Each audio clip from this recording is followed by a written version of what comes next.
Assalamualaikum warahmatullahi wabarakatuh. Kita lanjutkan ya. Kita lanjutkan anak-anak di waktu paruh ini ya. Untuk waktu paruh, jadi waktu paruh itu apa sih? Waktu paruh itu waktu yang diperlukan materi untuk menjadi separuhnya, gitu ya. Menjadi separuhnya, setengahnya, gitu ya. Jadi kalau misalnya ada 50 gram menjadi 25 gram, 50 gram menjadi 25 gram, itulah yang namanya waktu paruh ya. Nah, persamaan waktu paruh ini dia.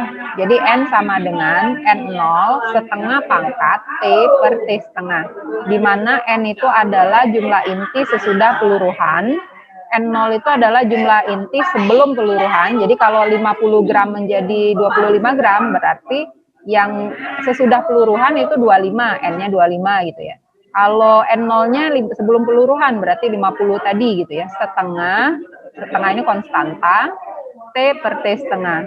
Di mana T itu adalah waktu peluruhan, T setengah itu adalah waktu paruhnya gitu ya. Jadi misalnya gini. Nah, misalnya ini diagram waktu paruhnya ya. Jadi misalnya ada isotop O158. Ini ada pertamanya adalah 20 mg. Adalah 20 mg gitu ya. Nah, ketika dia namanya waktu paruh itu kan menjadi separuhnya, setengahnya ya. Berarti 20 mg menjadi 10 mg. Nah, ini ternyata membutuhkan waktu 2 menit gitu ya, 2 menit. Nih. Nah, kemudian dari 10 gram menjadi separuhnya lagi 5 gitu ya. Ditambah 2 menit lagi dari yang tadi, berarti 4 menit gitu ya. Kemudian yang 5 tadi menjadi separuhnya lagi, berarti 2,5 gitu ya, 2,5 itu ditambah 2 menit lagi dari 4 tadi, berarti 6 menit dan seterusnya sampai sekecil-kecilnya. Itulah yang namanya waktu paruh gitu ya. Jadi waktu yang diperlukan suatu unsur, suatu atom, suatu isotop gitu ya, menjadi separuhnya gitu. Nah, contohnya ini. Contohnya 50 gram Ra radium ya 234 memiliki waktu paruh 3,6 hari. Berapa gram Ra234 yang tersisa setelah 10,8 hari gitu ya. Nah, kalau yang kayak gini ini boleh pakai logika anak-anak ya. Boleh juga pakai rumus. Nah, pakai logika gimana? Kita urutkan saja gitu ya. 50 gram menjadi 25 kan separuhnya. 50, 25, 12,5, 6,25 gitu ya. Kemudian 50 menjadi 25 tadi kan waktu paruhnya 3,6 gitu ya. Menjadi separuhnya tadi 3,6. 3,6 tambah 3,6 7,2. 7,2 tambah 3,6 lagi 10,8 gitu ya. Menjadi 6,25 gram. Oh, berarti inilah jawabannya. Itu ya. Jadi berapa gram yang tersisa setelah 10,8 hari? Berarti jawabannya adalah ini 6,25 gram. Gitu ya. Seperti itu. Itu pakai logika. Bu, kalau pakai rumus gimana? Kalau pakai rumus kita pakai yang tadi ya. N sama dengan N0 setengah pangkat T per T setengah. Gitu ya. Kita masukkan. N-nya berapa tadi? N-nya yang ditanya. Itu ya. N0. N0-nya 50 gram yang awal itu ya. Setengah pangkat T itu waktu peluruhan. Waktu peluruhannya tadi 10,8 hari. Waktu paruhnya tadi 3,6 hari. 3,6 hari gitu ya. Sama dengan 50 setengah. Nah, 10,8 dengan 3,6 itu dibagikan pangkat 3 berarti.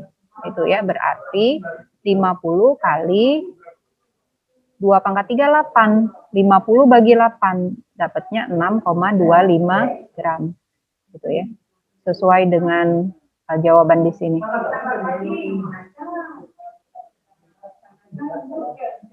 Ini ya, 6,25 gram. Jadi sama, mau pakai logika boleh, mau pakai rumus juga boleh gitu ya. 6 kali 8 kan 48 gitu ya. 48 itu pasti jadi 6, gitu ya, pasti lebih dari 6,25 gram itu anak-anak ya. Jadi boleh pakai logika, boleh pakai rumus. Cuma penggunaannya gini, kalau pakai logika itu antara waktu paruh ya dengan waktu peluruhan tidak terlalu jauh anak-anak.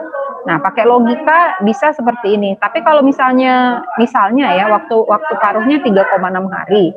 Yang ditanya berapa gram yang tersisa jika misalnya 1 tahun 365 hari misalnya ya.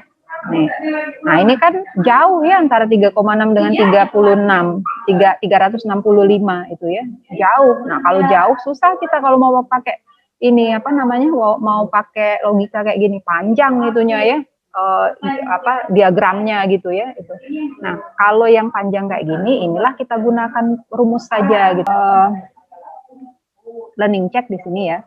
The half life of I123. Jadi I itu iodin ya, iodin, yodium, yodida, iodin ya. Is 13 hour, 13 jam. Jadi waktu paruh dari I123 adalah 13 jam. How much of a 64 milligram sample of I123 is left after 39 hours. Jadi berapa yang tersisa dari 64 miligram I123 setelah 39 jam gitu ya. Nah, kalau yang kayak gini, ini tadi kan dekat ya antara 13 sama 39. Jadi pakai ini tadi, pakai logika tadi bisa kayak gini anak-anak ya. Jadi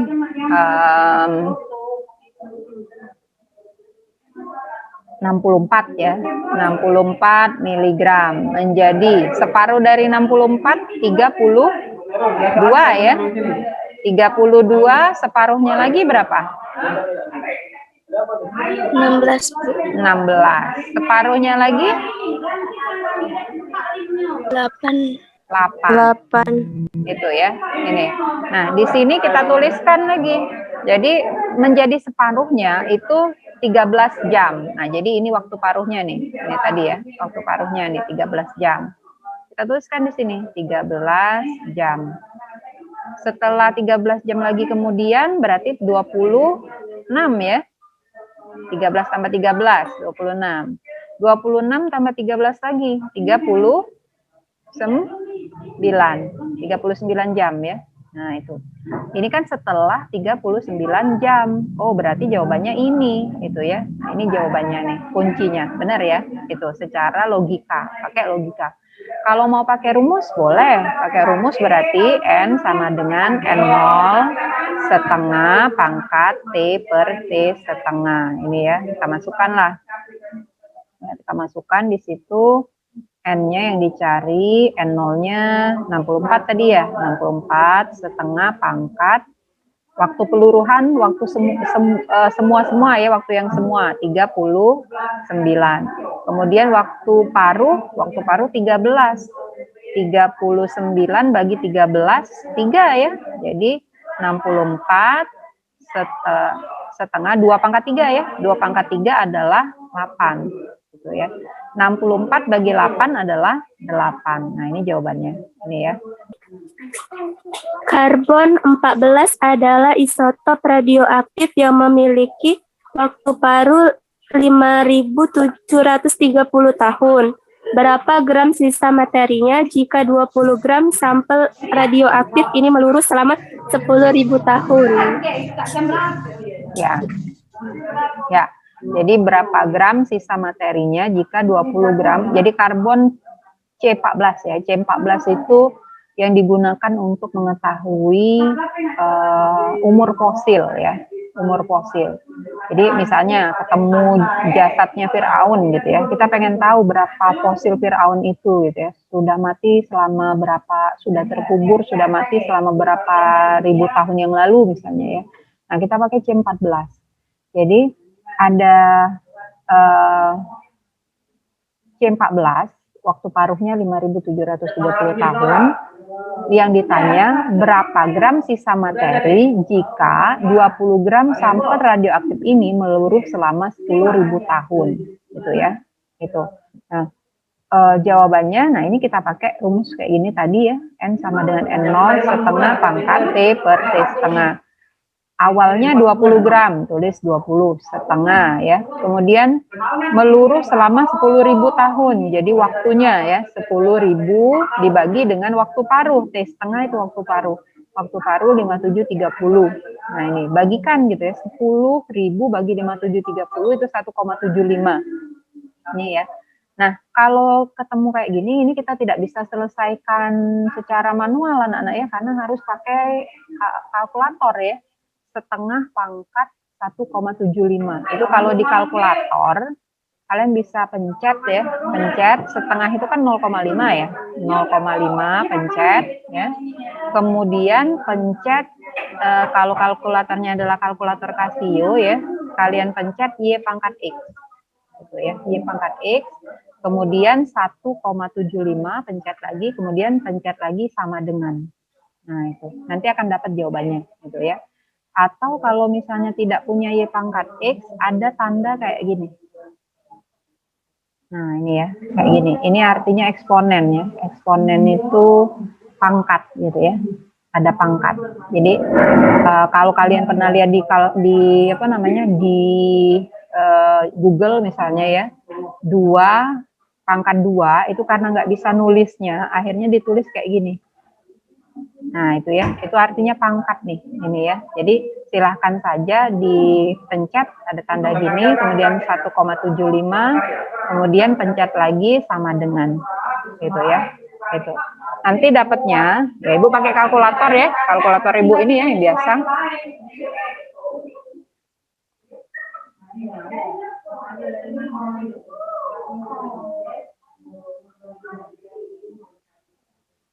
Jadi ini anak-anak ya, nah, kayak gini. Ini kan nggak ada itu ya, nggak ada. Nah jadi buat aja 0,5 pencet, kemudian nah pangkat ini, pakai ini. Nah kayak gitu. Nah itu ya 0,5. Nah pakai tanda kayak gitu. 0,5. Kemudian pangkat 2, pangkat berapa tadi? 1,75 ya? 1,75 sama dengan, nah itu 0,297 ini hasilnya nih. Nah 0,297 gitu ya. Jadi ini sama dengan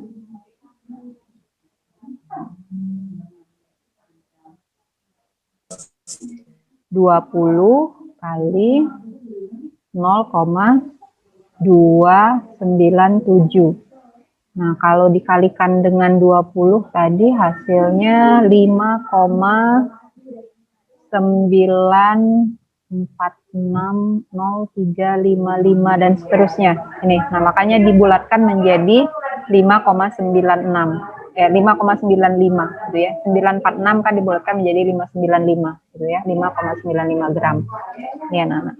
Nah, ini kita lanjutkan ke berikutnya, reaksi inti ya.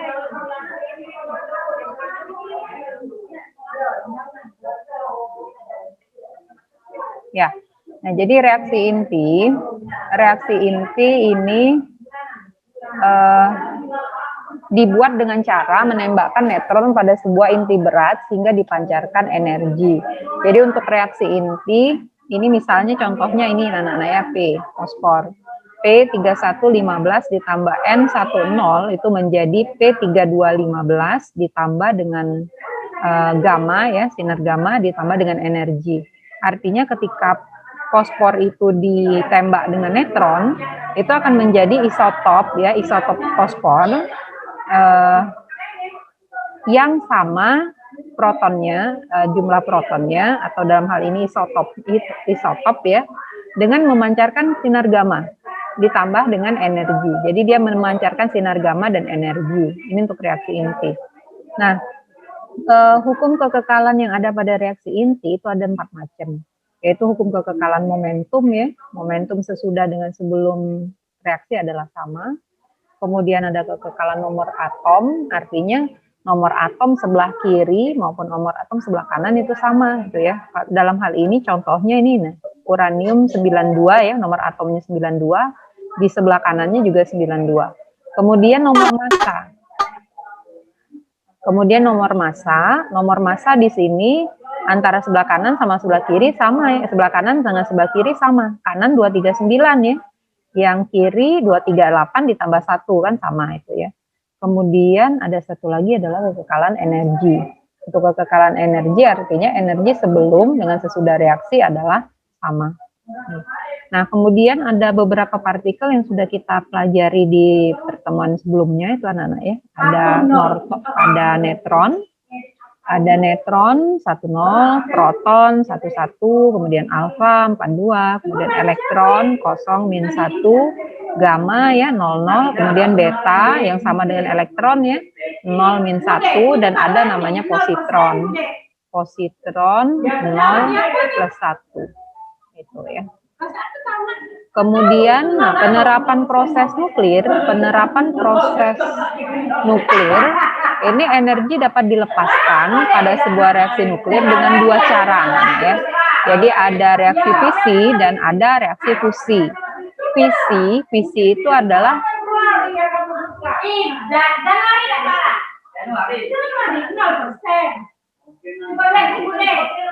fisi adalah pembelahan inti ya, fission, pembelahan. Kalau fusion penggabungan ya, fusi, penggabungan inti. Jadi ada dua macam proses nuklir.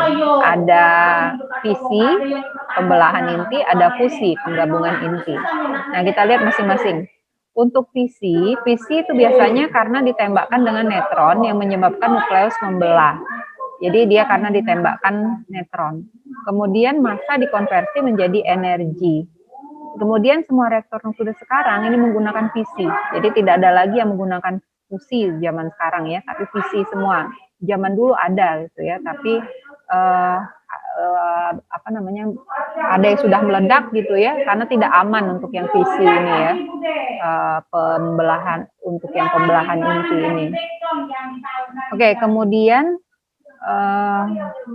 fisi dikendalikan dengan menggunakan moderator, yaitu materi yang mengikat neutron sehingga reaksi berantai dapat dikendalikan. Nah, ini nanti akan kita lihat di skema ya, di skema reaktor nuklir. Itu. Kemudian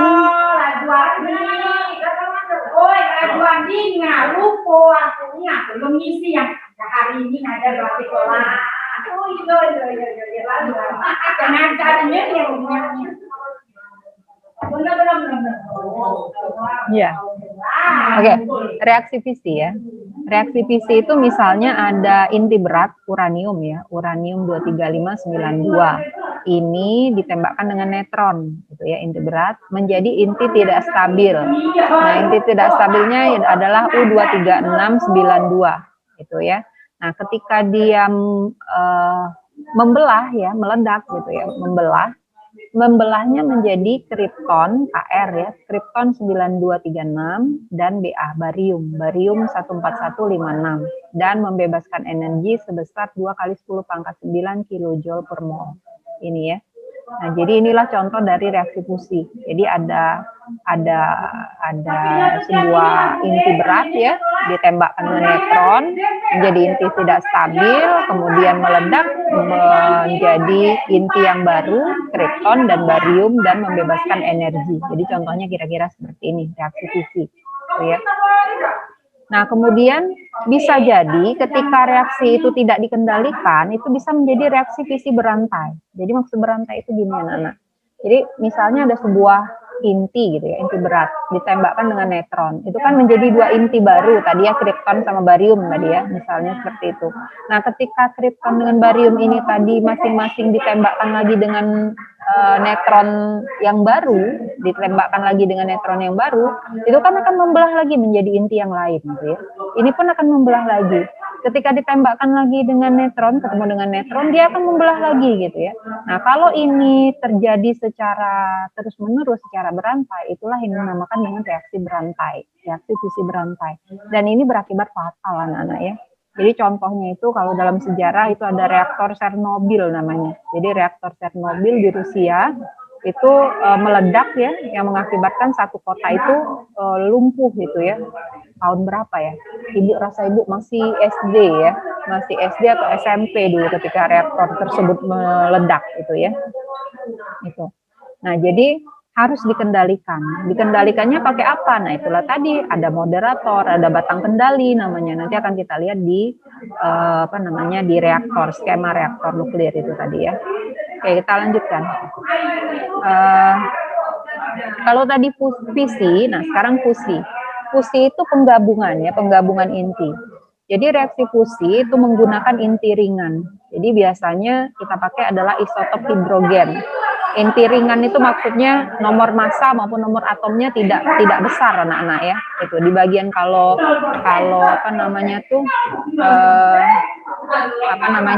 di tabel ya, tabel periodik itu bagian yang atas itu gitu ya. Jadi reaksi fusi itu menggunakan inti ringan, biasanya isotop hidrogen yang disebut deuterium atau deuteron sama ya, membentuk inti yang lebih berat, biasanya helium. Nah, reaksi fusi itu harus dilakukan pada suhu tinggi dan biasanya sulit terjadi pada kondisi laboratorium. Nah, sekarang ini tidak ada lagi reaktor fusi di bumi ini, yang ada adalah reaktor fisi.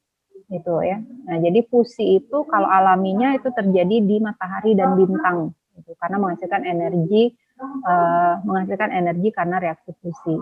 Nah, jadi reaksinya itu kurang lebih seperti ini yang terjadi pada matahari ya. Isotop hidrogen, jadi ini yang namanya deuteron. Hidrogen itu kan, kalau hidrogen kan satu-satu ya. Ya. Kalau hidrogen itu nomor atom, nomor massa itu satu-satu itu ya. Nah, kalau dia deuteron itu nomor proton, massa, nomor atomnya satu, tapi nomor massanya itu 2. Ini kita sebut dengan deuteron. Di beberapa buku yang lain ditulis deuterium sama ya, deuterium, deuteron sama. Nah, kemudian isotopnya satu lagi, ini yang kita sebut dengan triton ya, triton. Dia 3, nomor masanya 3, nomor atomnya tetap sama karena isotop kan, isotop itu kan protonnya sama, gitu ya, tapi nomor masanya berbeda. Nah, ini deuteron, ini yang kita sebut dengan triton. Triton, gitu ya. Jangan bingung nanti ada buku yang menuliskan deuterium itu sama ya, atau ini tritium sama ya. Ya, jadi tritium dengan triton itu sama, gitu ya. Nah, jadi ini tadi ya, deuteron ditambah dengan triton itu menjadi helium dan menghasilkan neutron plus energi ini ya, energi. Nah, jadi apa yang terjadi kalau misalnya inti-inti ini habis, jadi isotop hidrogen ini habis gitu ya. Ya otomatis kalau habis berarti tidak terjadi reaksi fusi. Kalau tidak terjadi reaksi fusi berarti heliumnya tidak akan terbentuk gitu ya, tidak akan terbentuk. Nah, kalau helium tidak terbentuk berarti mataharinya mati gitu ya. Kalau matahari mati berarti kiamat gitu. Perbedaan fusi dan fisi terus persamaannya juga. Nah, kalau untuk fisi itu tadi inti membelah gitu ya. Kalau fusi inti bersatu, inti bergabung gitu ya. Kalau fisi produk akhirnya pasti akan lebih ringan, namanya membelah. Kalau membelah kan berarti lebih kecil, jadinya lebih kecil gitu ya.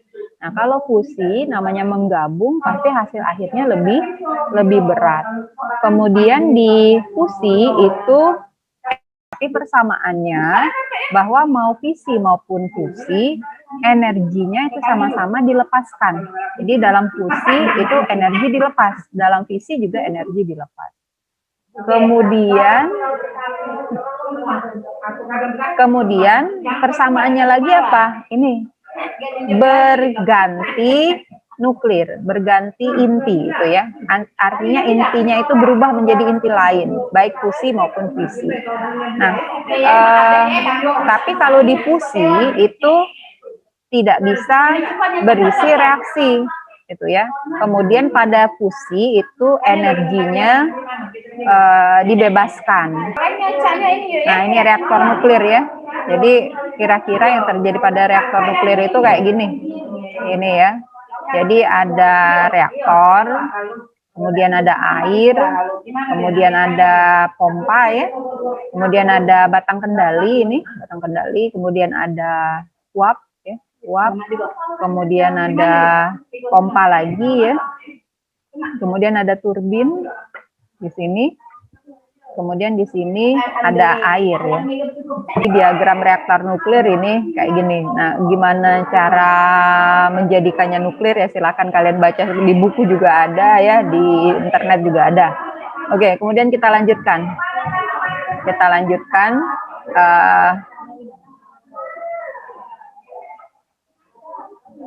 Nah, ini isotop ya. Guna isotop gitu ya.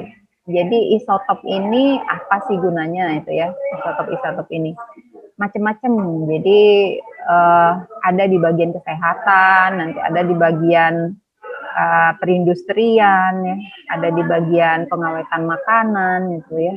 Nah, kita lihat dulu satu-satu. Di bagian kesehatan misalnya ada TC99. Nah, jadi ini ada gambar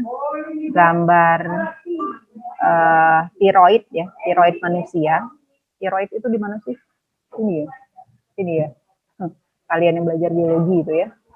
Nah, jadi kalau tiroid manusia yang sehat tuh bentuknya kayak gini. Tapi kalau tiroid yang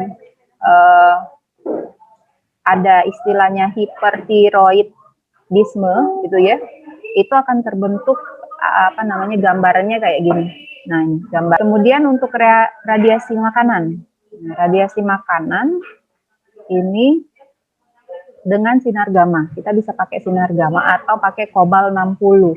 Atau pakai cesium ya, cesium 137 gitu.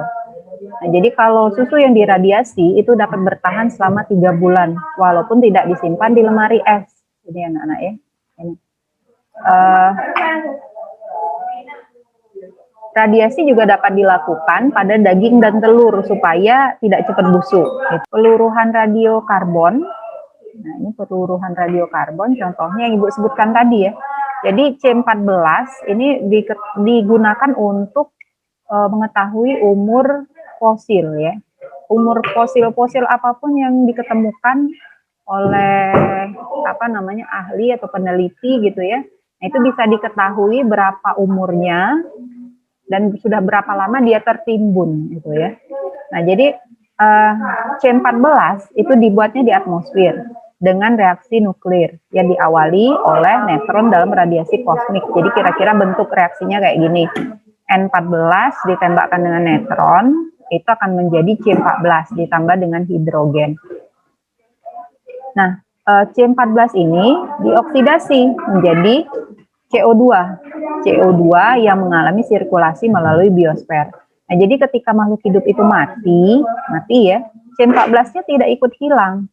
Tetapi C14 itu meluruh dengan waktu paruh, ya ini tadi sekitar 5.730 tahun. Gitu ya. Jadi C14 pada makhluk hidup itu akan meluruh gitu ya. Kalau dia selama dia hidup akan stabil. Kenapa stabil? Karena metabolisme itu tadi gitu ya. Tapi ketika dia mati, itu C14-nya akan meluruh, akan mengecil, dikit-dikit akan mendikit-dikit gitu ya, seperti itu. Sampai dan seterusnya gitu ya. Tapi tetap akan ada. Nah, dari aktivitas sampel radioaktif yang dapat aktivitas dari sampel radioaktif tadi ya dapat digunakan untuk menentukan umur dari makhluk hidup tersebut. Itu anak-anak ya. Ya, itu saja anak-anak untuk materi kita hari ini ya. Ini harus banyak baca kaliannya ya.